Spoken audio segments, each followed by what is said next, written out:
वास्तव में ठाकुर जी उत्सव के माध्यम से एक बात हम आप सबके मध्य में क्लियर कर देते हैं, स्पष्ट कर देते हैं। नाम, रूप, लीला और धाम, बहुत ध्यानपूर्वक सुनिएगा। नाम, रूप, लीला और धाम, ये चारों जो हैं ये स्थिर रहने वाले भाव नहीं हैं। ये चारों चलायमान हैं। शब्दों पर ध्यान दीजिएगा। ठाकुर जी का नाम, ठाकुर जी का रूप, ठाकुर जी की लीलाएं और ठाकुर जी का धाम, ये स्थिर रहने वाले भाव नहीं हैं। जहां इनका आवाहन कर दिया जाए ये चारों वहीं उपस्थित हो जाते हैं। इस बात को आप पूर्णतया सत्य मानिएगा। किंचित भी कोई संकोच ना कीजिएगा, किंचित भी प्रकार का संशय मत कीजिएगा इस बात पर कि इस सभागृह में हम 4 दिन से बैठे थे, तो हमारे जीवन के ये 4 दिन जब चित्रकेतु फाइल दिखाएंगे ना, तो ये 4 दिन वही लिखे होंगे कि कहां थे ये, बोले जगन्नाथपुरी में थे, श्री जगन्नाथ जी में थे। ये हिसार में नहीं थे, ये हरियाणा में नहीं थे, अग्रसेन भवन में नहीं थे, कहां थे? जगन्नाथपुरी में थे। आपने पिछले 3 दिन में अगर एक आध मिस कॉल ना उठाई हो, उसको दोबारा फोन लगाओ, वो पूछे कहां थे यार, फोन मिला, तो कह देना जगन्नाथपुरी में थे। ये विश्वास चित्त में धारण करो। ठाकुर जी का नाम, ठाकुर जी का रूप, ठाकुर जी की लीला और ठाकुर जी का धाम, ये 4 स्थितियां प्राप्त होती हैं भक्ति पथिक को। सबसे पहले नाम प्राप्त होगा। नाम प्रदान करके ठाकुर जी हमारी स्थिति का पैमाना देखते हैं कि इसकी स्थिति कैसी है। नाम जापक जब जप करता है तो बार बार यदि उसका मन इधर उधर भटकता है तो ठाकुर जी को भी अनुभव हो जाता है कि अभी स्थिरता नहीं आई है। स्थिरता के लिए ठाकुर जी नाम प्रदान करते हैं। नाम के बाद में हमारे जीवन में आती है लीला। लीला यानी कि कथा। आप वैष्णव जनों से, कथा प्रवक्ताओं से, भगवान की लीला सुनाने वालों से ठाकुर जी की लीला कथा श्रवण करते हैं, तो लीला कथा श्रवण करते ही क्या होता है, नाम जो, अब देखो सब कड़ियां जुड़ी हुई हैं। नाम में अगर स्थिरता ना आ रही हो, बहुत विचलित हो रहा हो मन, नाम में बार बार आपके नेत्र बंद करते ही, नाम जप करते ही कुछ वो भाव आते हैं चित्त में जो नहीं आने चाहिए, तो फिर कथा को जोड़ो, लीला को जोड़ो। नाम जप की एक विधि बताएं। कोई भी एक लीला सुन करके या लीला पढ़ करके उस लीला का चिंतन करते हुए नाम जप करो। जैसे मानो आपने श्री ठाकुर जी की मान लीला को पढ़ा। अब मान लीला में श्री जी बैठी हैं और ठाकुर जी उनको मना रहे हैं। ठाकुर जी कभी मोर बन करके आ रहे हैं, ठाकुर जी कभी कुछ व्यंजन बना करके पवा रहे हैं, ठाकुर जी कभी नृत्य करके दिखा रहे हैं, कभी गा के दिखा रहे हैं, कभी वंशी बजा के रिझा रहे हैं श्री जी को, और श्री जी नहीं मान रही है। एक मान लीला सुना है, बहुत सुंदर लीला है मान लीला। पद मिल जाए तो और आनंद आ जाएगा।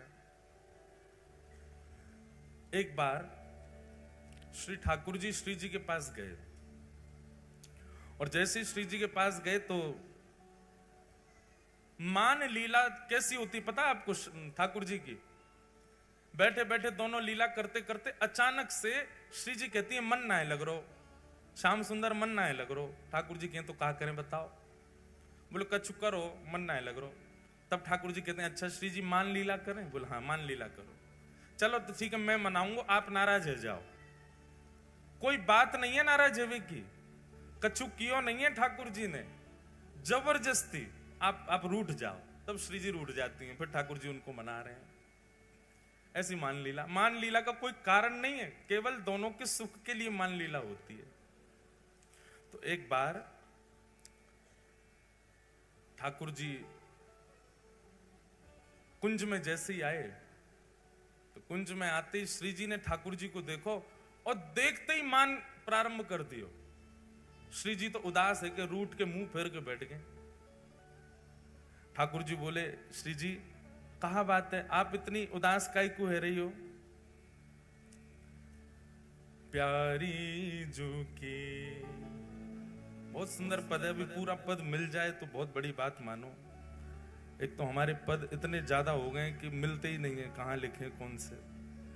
प्यारी जो की सहज अटपटी बोलनी, प्यारी जो की सहज अटपटी बोलनी, प्यारी जो की सहज अटपटी बोलनी, प्यारी जो की सहज अटपटी बोलनी।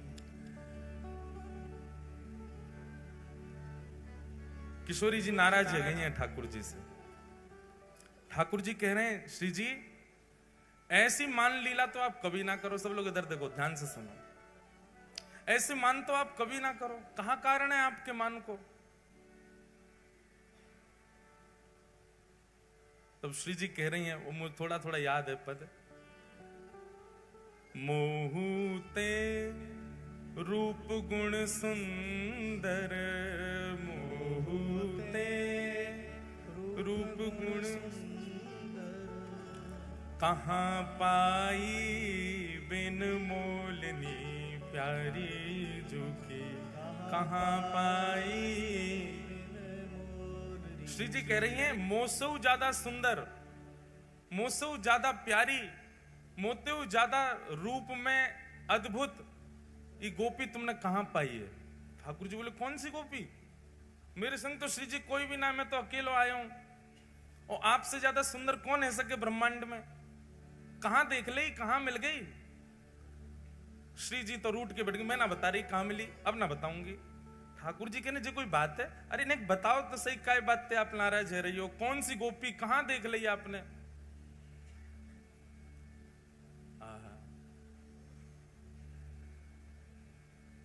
बड़े बड़े नैन अरुण कजरारे, बड़े बड़े नैन अरुण कजरारे, करत मन में किलोलनी, प्यारी जो करत मन में। अरे देखो तो कैसे बड़े बड़े नेत्र हैं, और उन बड़े बड़े नेत्रों में काजल लगा के और आई है, और ऐसी भोली सी भाली सी प्यारी सी ऐसी किलोल कर रही है, मंद मंद मुस्कुरा रही है। ठाकुर जी बोले मैं कहां जाऊं, है कहां जे गोपी, ये दिख कहां रही है आपको? श्री जी बोली मैं ना बता रही, रूठ के बैठ गए। ठाकुर जी बोले श्री जी आपके पांव पड़ूं, आप जो कहो वो करूं, मैं सदा आपको दास बनो रहूंगा। नहीं यूं तो बताओ मान कर क्या बातें रही हो? इतने में ललिता विशाखा आ गई, और विशाखा ललिता सो श्री जी कान में कह रही है काय बात से नाराज? ललिता जी बोली अरे श्याम सुंदर तुम्हें शर्म ना आवे हैं? हमारी श्री जी पूरे दिन आपकी बात निहारते हो, तुम दूसरी गोपी के पीछे पीछे डोलो।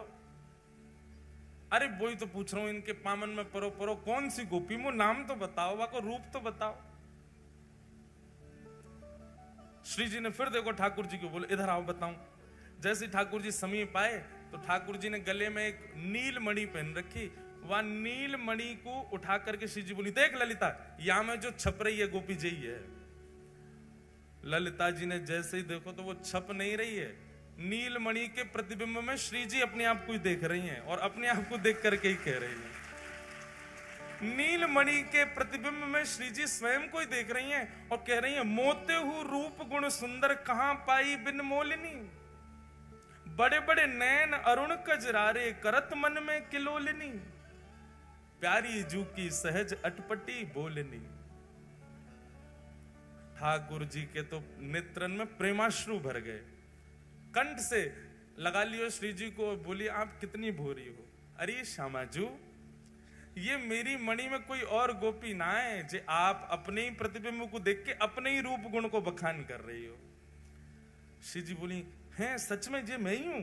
ललिता विशाखा बोली हाँ श्री जी जी आप ही हो, इतनी देर से अपने ही रूप को गुणगान गा रही हो। श्री जी तो ऐसी भोली दौड़ करके गई, हंसने लगी, बोली मैं हूं कैसी भोरी हूं, मुझे पता ही ना चली मैं अपने रूप को वर्णन कर रही इतनी देर से। अब ये लीला आपने सुनी, अब इसी लीला का चिंतन करते करते करते करते चिंतन में मानसी में दो भाव प्रधान होने चाहिए कि एक तो स्पष्ट लीला आपको पता हो, फिर उस लीला में सहचरियों में स्वयं को भी रखो। जैसे ललिता हैं, जैसे विशाखा हैं, जैसे अन्य सखियां हैं, उन सखियों के साथ आप भी वहां उपस्थित हो। और दूसरा ध्यान आपको रखना है कि अपने साथ साथ अपने गुरुदेव को भी उस लीला में रखो, क्योंकि गुरुदेव के बिना आप मानसी में लीला में जाओगे, आपसे अपराध बन जाएगा। हरिदासी परंपरा का तो नियम है कि गुरुदेव भी सखी रूप में आए हैं लीला में, तो गुरुदेव भी विराज रहे। पर आपकी जो भी परंपरा है, आप गौड़िया वैष्णव हो, आप रामानुज वैष्णव हो, आप हरिवंशी हो, आप हरिदासी हो, आप रामानंदी हो, आप जिस भी परंपरा से हो, अपने गुरुदेव को लीला में जरूर रखो। हमारे गुरुदेव एक वृक्ष के नीचे बैठे हैं और लीला हमको दिखा रहे हैं, तब स्वयं सहचरी या सखी या सखा भाव से लीला में प्रवेश करो और फिर नाम जप करो। आपके जप में कभी कोई दूषित भावना आ ही नहीं सकती। ये जप का नियम होता है।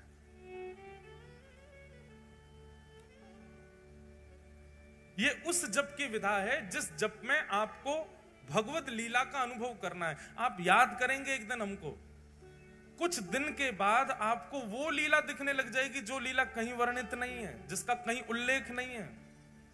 छोटे छोटे बच्चे आते हैं कथा में और लीलाएं बता बता करके जाते हैं। एक बालक ने कथा सुनते सुनते लीला का दर्शन किया। कैसी लीला का दर्शन किया? बोले महाराज जी, ठाकुर जी रोज मिलते हैं श्री जी से। मैंने कहा, और रात्रि में मिलते हैं अधिकतर। मैंने कहा, तो श्री जी को तो बड़ी दिक्कत होती होगी। मैंने कहा क्यों? बोले ठाकुर जी कारे कारे और अंधेरे में मिलवे जामे। तो ठाकुर जी तो अंतर ध्यान ही रहते होंगे, श्री जी को ढूंढने पड़ते होंगे। श्याम सुंदर ने हंस जाओ तो दांतन से पता चले कहां हो। अब बात तो अच्छी लगी और फिर बोली कि महाराज जी अमावस्या पे क्या होता होगा?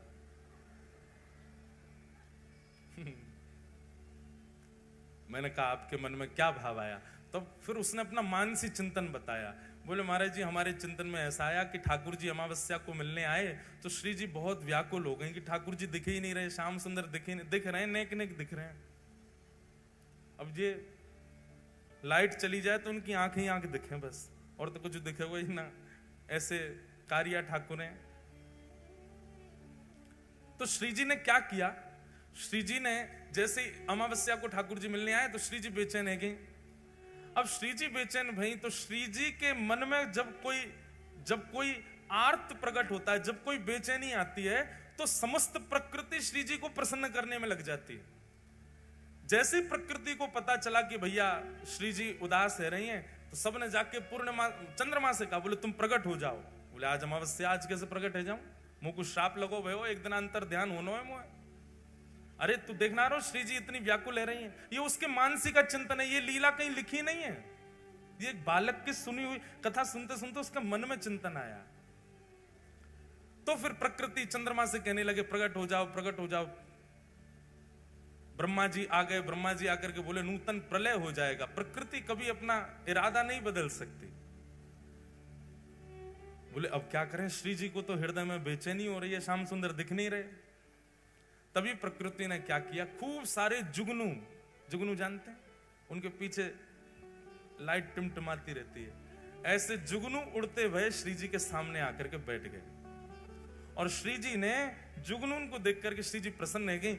अब एक एक जुगनू श्री जी उठा रही हैं और श्याम सुंदर के जा अंग को दर्शन करना चाहे वहां वह जुगनू को हार बना करके, श्रृंगार बना करके धारण करा रही है। सिर पर मुकुट में धारण करायो, लड़ में धारण करायो, कानन में धारण करायो, ग्रीवा में धारण करायो, माला में धारण करायो, हस्त कमल के बाजूबंद में धारण करायो, कड़ूलान में धारण करायो, करधनी में धारण करायो, चरणन में धारण करायो, और सर्वांगीण श्री अंग पर जुगनू धारण करा करके अब श्री जी ने सामने श्याम सुंदर को खड़ो कियो। तो श्याम सुंदर दिखन लगे। श्याम सुंदर दिखन लगे तो श्री जी नृत्य करने लगी, आनंद में भर गई। अब श्याम सुंदर जगमगा रहे हैं और उनको देख करके श्री जी आनंद में नहीं समा रही हैं। तो श्याम सुंदर को प्रकाश अभी धीमो धीमो हैं। पर श्री जी इतनी आनंद में आ गए कि श्री जी के तन की कांति श्याम सुंदर पर पड़ने लगी, और श्याम सुंदर और श्री जी दोनों की कांति बगल में बह रही यमुना जी में पड़ने लगी।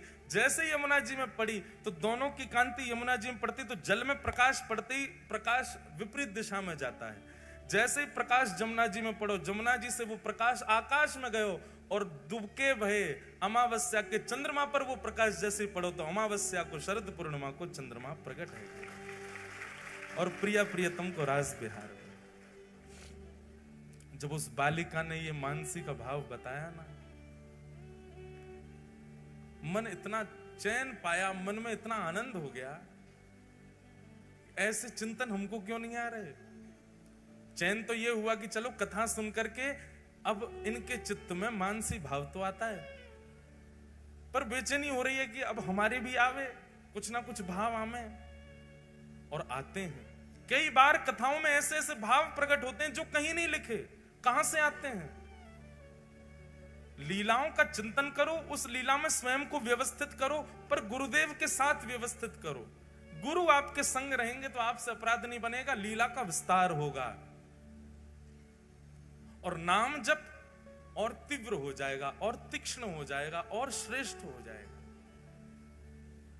इसलिए आज के बाद कभी भी नाम जप करो, बिना लीला के नाम जप मत करो।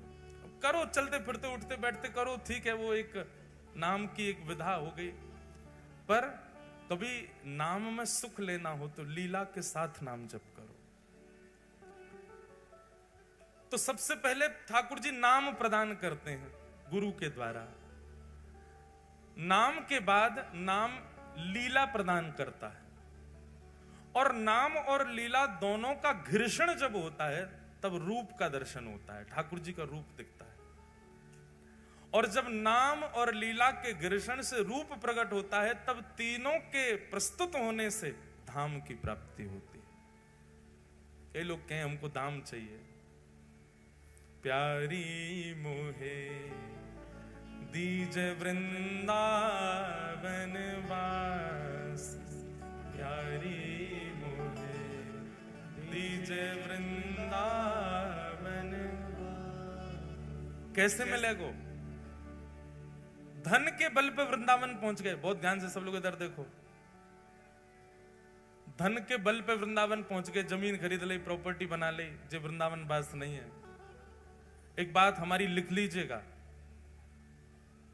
आपके परिश्रम से आपको वृंदावन मिले, आपके परिश्रम से आपको पुरी मिले, आपके परिश्रम से आपको धाम मिले, वास भी और कुछ दिन के भ्रमण के लिए भी जाना हो तो भी आप यदि परिश्रम करते हो, आप तिथि निकालते हो, आप टिकट खरीदते हो, तो अभी समझियो कि धाम अच्छे से मिलो नहीं है।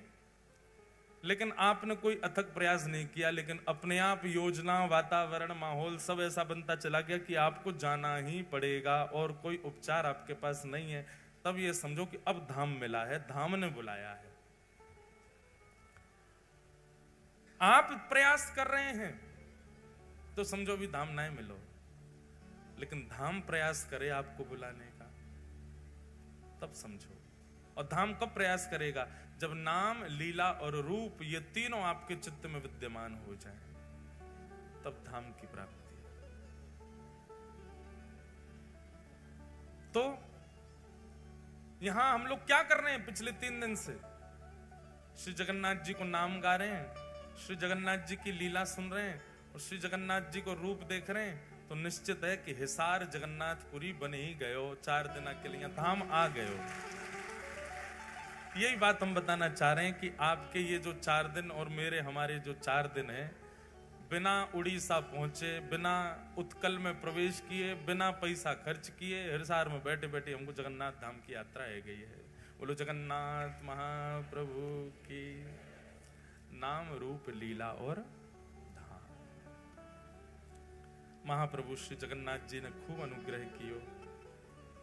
आज चतुर्थ दिवस, विश्राम दिवस है। शाम को बधाई उत्सव भी है 6 बजे से। आप सब लोग बधाई उत्सव में जरूर पधारना। हमारे दिव्यदास भैया खूब आनंद कराएंगे। कहाँ गए? अच्छा, वो बैठे, अंतर ध्यान है गए। शाम को कल श्री गिरधर लाल जी रथ में विराजमान भये। और रथ विराजमान है करके रथोत्सव भी भयो। आज बधाई उत्सव होगा और प्रार्थना तो हमने भी गिरधर लाल जी से की है। हमारे सब नेताई गौर परिवार का भी बहुत भाव है अगले वर्ष के लिए। अब जैसी गिरधर लाल जी की इच्छा होगी, अगले वर्ष का क्रम बन पाया तो जरूर हिसार पुनः आएंगे। और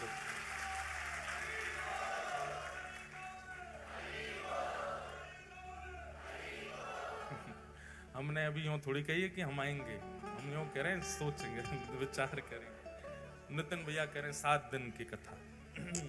मुझ को वृंदावन जावे को ना मिल लो, आप कह रहे हो हिसार कैसे आऊं? वाह, कितना बढ़िया पत्र आया मेरे पास। नेक नेक आगे आ जाओ। मुझे लगा कोई बहुत विशिष्ट बात होगी, आगे आ जाओ। देखो कहाँ आओगे आगे, अब मंच पे तो आओगे नहीं। नेक नेक खिसक, पीछे वाले खिसक लो भैया, नेक नेक। आज तोड़ ही दो बेड़ी को, निकर आओ आगे, ताकत हो तो। बोलो जगन्नाथ महाप्रभु की। तो अगले वर्ष का विचार करते हैं। श्री लाल जी ने एक दिन भी खाली नहीं छोड़ रखा है कि हम सांस लें, वृंदावन चले जाएं। हमारो लाला इतनो अच्छा, एक और बात बताएं, हमारे ठाकुर जी कैसे हैं? गिरधर लाल जी अभी ये थके नहीं है। रोज रात में इनके पाम दबाए जाते हैं, दूध आदि पिवा करके इनको सुवाया जाता है। क्यों? कथाएं एक के बाद एक सब लगी हुई हैं, तो इनको बड़ा आराम दिया जाता है कि श्री ठाकुर जी आप थको मत। कहीं ये थक गए, कहीं ये श्रमित है गए, तो एक साथ 4 से 5 कथाएं कैंसिल हो जाती हैं। और जो बेचारे आयोजक होते हैं, कहो तो उनके यहाँ कोई कुछ हो जाए, कोई बीमार पड़ जाएगा, कोई कुछ हो जाएगा, एक साथ 2-3 बार हो चुका है ये। अभी फोन आया, अगली कथा नहीं हो पा रही, वहां पे कुछ ऐसा हो गया, कोई नहीं 1 हफ्ता वृंदावन रहेंगे। फिर दूसरा फोन आया, बोले उसकी अगली कथा भी नहीं हो पा रही, उनके यहाँ ये हो गया, कोई नहीं 2 हफ्ता रहेंगे। उसकी अगली कथा भी नहीं हो पा रही, उनके यहाँ कुछ। फिर पता चलती है ओहो लाल जी थक गए, श्रमित हो गए। फिर मैया से कही जाती है वृंदावन में 56 भोग बनाओ, ठाकुर जी को अरोगाओ। और अब 5-6 दिन कुछ नहीं, ठाकुर जी केवल श्रृंगार कराएंगे, आरती कराएंगे, प्रसाद पाएंगे, पौड़ेंगे, आराम करेंगे, तब बैलेंस होती हैं चीजें। अभी थके नहीं है, अभी ठीक हैं, इसलिए चल रही है कथा, सब जगह जा रहे हैं। ज्यादा ना लाल जी थक गए हमारे, कथाएं फिर स्थगित हो जाती हैं। तो श्री लाल जी के ऊपर निर्भर है हमारो आनो नहीं आनो। अगले वर्ष को श्री लाल जी से आप सब प्रार्थना करो कि वे भी अगले वर्ष आवे। और अगले वर्ष यदि हिसार आना हुआ, 7 दिन की तो कह रहे हैं, पर जितने दिन को भी आना हुआ, तो अगले वर्ष वृंदावन निकुंज लीला पर थोड़ी चर्चा करेंगे। ठाकुर जी की अंतरंग निकुंज लीलाएं बहुत प्रिय लगती हैं। एक बार निकुंज सुन लेते हैं ना, तो फिर और कुछ बात ही नहीं है। कई बार निकुंज कथा, निकुंज लीला पर इतनी चर्चा हो जाती है कि फिर अगली कथा करने में मुझको बड़ा श्रम होता है। क्यों? निकुंज में जाके फिर बाहर आना बड़ा मुश्किल है जाए। लेकिन वो निकुंज लीलाएं हैं बड़ी सुंदर, उसमें अधिकारी श्रोता ही रह सकते हैं। और सार के सब सुन सुन के पक्के है गए, अधिकारी तो है ही गए। तो अगर बना क्रम तो फिर कुछ निकुंज लीला पर बात चर्चा करेंगे। श्री जगन्नाथ भगवान की